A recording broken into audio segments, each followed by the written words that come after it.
jam 1 atau jam 2 malam itu terbangun karena pipis ke belakang. Habis itu dia ngambil barongan, terus ngomong dengan mbahnya, mbah tahu nggak barongan ini tak kasih nama apa?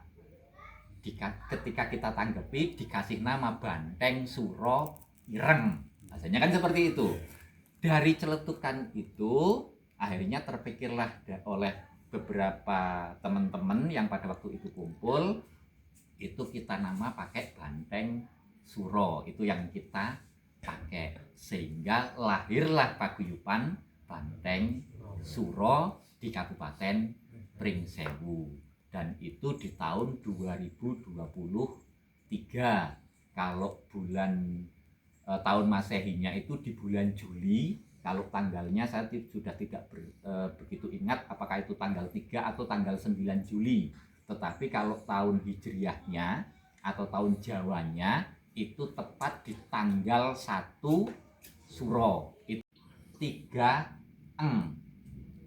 Jadi prinsip yang pertama ngalah, ngalih, ngamuk. Jadi kita selalu menekankan, menyampaikan kepada grup-grup yang sudah tergabung di Paguyuban Banteng Suro, ketika masih berpentas ada yang berusaha untuk memusuhi, kita jangan langsung merespon itu juga dengan rasa permusuhan, tetapi kita ngalah dulu. Kan itu, kita ngalah dulu. Ketika kita sudah seperti itu kok tetap masih disudutkan, yuk kita berusaha untuk menyingkir dulu, karena ngalah bukan berarti kalah. Ketika kita juga sudah berupaya untuk menjaga agar tetap harmonis, tidak terjadi keributan, masih tetap diganggu, yo apa boleh buat, bantengi ngamuk. Kan itu, kita tunjukkan bahwa kita juga punya kekuatan untuk melawan mereka. Itu harapannya seperti itu. Namanya menggunakan nama Banteng, gitu ya, karena tadi filosofinya, gambarannya seperti itu, sejarahnya dengan celutukan anak kecil, gitu kan, dengan filosofi binatang banteng itu tadi seperti itu, walaupun kuat tetapi tidak untuk mengintimidasi yang lemah, tetapi berupaya untuk melindungi. Itu yang ingin kita terapkan di Paguyuban Banteng Suro, sehingga proses perjalanannya kami juga sudah menempuh legalitas secara di mata hukum itu biar sah.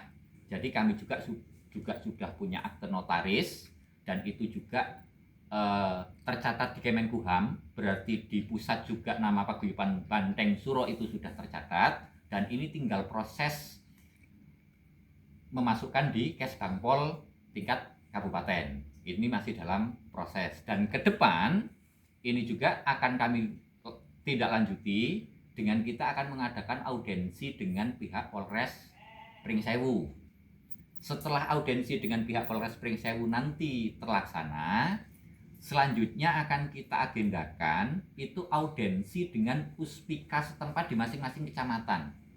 Karena bisa dikatakan sekarang ada beberapa tempat yang sudah bisa menyelenggarakan hiburan kuda kepang itu siang malam bebas, tetapi masih ada juga yang terganjal, mohon maaf ya, pernyataan kepala pekon yang mengatakan saya belum berani mengizinkan, takut dengan polsek. Kan itu ya, minta ke Kapolsek. Nanti polsek, pihak polsek juga melempar lagi kembali ke kepala pekon. Itu kan, masih terjadi seperti itu. Nah, ini yang nanti menjadi tugas kami, pengurus tingkat kabupaten, pengurus tingkat pusat, untuk bisa menyatukan suara. Jadi ketika nanti sudah audiensi dengan Kapolres, hasilnya seperti apa, ini ketika di tingkat kecamatan tidak hanya di polsek, tetapi nanti kita ya kalau bisa izin di balai pekon, di salah satu pekon yang ada di satu kecamatan, kita hadirkan seluruh kepala pekon satu kecamatan, kemudian camatnya kita hadirkan, dan kapolseknya kita hadirkan. Jadi biar di situ nanti satu suara. Itu statusnya satu di instansi, ya, itu TNI, dan di institusi, bukan instansi ya, mohon maaf, institusi satu Polri, satu TNI. Yang Polri itu sekarang orangnya masih tugas di Polres Pringsewu, itu namanya Pak Rahmat Basuki, dia juga sudah perwira. apakah dia Aibtu atau Aibda atau apa, saya tidak tahu pangkatnya, tapi yang jelas dia sudah perwira. Dan yang satu itu kalau kemarin saya lihat di postingannya itu apakah sudah kenaikan pangkat itu ke Leda apa ke apa, itu yang dari TNI itu tugasnya di Kodim Tanggamus. Kalau sekarang kan Pringsewu dan Tanggamus masih satu kodim gitu ya. Jadi itu Kanit Kepala Unit Intel Kodim Tanggamus. Jadi kalau intel yang dari kodim di wilayah Kabupaten Pringsewu juga masih di bawah binaannya beliau, itu Pak Yudi Pinalosa. Kalau katakan SK itu yang keluarnya dari pemerintah Pekon, karena memang ini menjadi tanggung jawab Kepala Pekon di bawah naungan Pekon Pujiharjo. Berarti menjadi tanggung jawab penuh Kepala Pekon, karena memang dia yang berhak mengeluarkan surat keputusan bahwa grup ini sudah legal di mata hukum berdasarkan surat keputusan. Nah, kalau yang dari Dinas Pendidikan dan Kebudayaan itu sama-sama SK, cuman penyebutannya yang berbeda. Kalau yang dari Pekon ini adalah surat keputusan memutuskan bahwa grup Kuda Kepang ini memang berdiri dan ketuanya si A, kemudian bendaranya si B, sekretarisnya si C, itu ada ketentuan kepengurusan di situ. Yang dari Dinas Pendidikan dan Kebudayaan itu surat keterangan, bukan surat keputusan. Jadi dia hanya menerangkan bahwa grup Kuda Kepang Rukun Mudo Santoso yang sudah dilegalkan oleh pemerintah Pekon Pujiharjo terdaftar di Dinas Pendidikan dan Kebudayaan Kabupaten Pringsewu. Itu jadi fungsi SK-nya seperti itu, fungsi surat keputusan dan surat keterangan. Jadi untuk itu larinya pasti nanti grup ini akan disuruh membuat proposal. Proposal itu diajukan ke Dinas Pendidikan dan Kebudayaan, tapi masuknya ke Kabid Kebudayaannya, gitu kan, ke Kabid Kebudayaan. Nah, kami dari Paguyuban Bandeng Suro itu akan membantu mengakomodir proposal-proposal yang sudah dibuat. Jadi berikan ke kami yang akan menyerahkan ke Kabid Kebudayaannya, ke situ. Itu. Nah, dengan syaratnya itu tadi ada fotokopi SK yang dari Pekon dan melampirkan fotokopi SK yang dari Dinas Pendidikan dan Kebudayaan. Maka kan itu menjadi dasar grup untuk nanti mengajukan bantuan dana hibah dari pemerintah kabupaten, pemerintah daerah.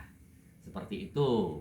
Pasti itu kita Paguyuban Bandeng Suro sudah bikin channel YouTube sendiri. Nama channelnya sama dengan nama Paguyuban. Jadi channel YouTube-nya Paguyuban Bandeng Suro. Jadi ketika nanti grup itu pentas, dari kami akan ada yang meliput dan itu nanti yang akan menayangkan di channel YouTube itu. Gitu. Ketika memang nanti ada fee yang masuk, itu menjadi hak bersama. Itu dikelola di kas kabupaten. Tujuannya untuk apa? Karena kita sadar pemerintah daerah juga dananya kan terbatas. Setiap tahun itu mungkin hanya paling banter bisa memberi bantuan 10 grup kuda kepang. Sedangkan di Kabupaten Pringsewu lebih dari 100 grup kuda kepang. Kalau mau kebagian rata itu nunggu 10 tahun. Kami itu tidak memaksakan seperti dulu TCM itu harus beli ke sana, tidak. Jadi kalau grup-grup itu mau buat kaos sendiri itu monggo. Ketika grup itu sudah tergabung dengan Paguyuban, yang paling kami tekankan harus mencantumkan logo Paguyuban seperti itu yang di sebelah kiri, seperti yang ini. Ini harus dicantumkan sebagai bukti bahwa grup itu sudah tergabung dengan Paguyuban kita. Tetapi ini kan yang punya hak paten adalah Paguyuban, gitu ya. Yang punya hak paten Paguyuban. Maka ini untuk mengganti hak patennya itu kami kenakan biaya Rp5.000 per logo. Jadi kalau anggota grup di sini nanti mau cetak kaos, gitu kan? Nek tuku kaos lewat Paguyuban kok lebih larang yo. Ben kini milih bahane dhewe sing lebih murah, enggak masalah, gitu kan? Tapi harus mencantumkan logo ini per logo itu 5.000. Contoh di sini anggotanya 30. Ya berarti 5.000 kali 30.